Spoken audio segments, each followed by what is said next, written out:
Hi, I'm B6220. I'm going to show you how to hook up your Lincoln Electric AC225 arc welder, which is also known as a stick welder. As you can see there, it's a fairly good sized welder.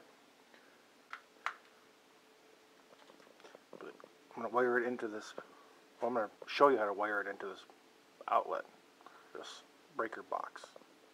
This is a 250 volt breaker box.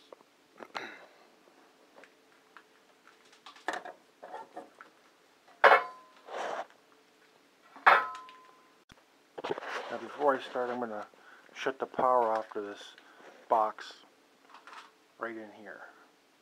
So, you know, you don't want to get electrocuted or anything.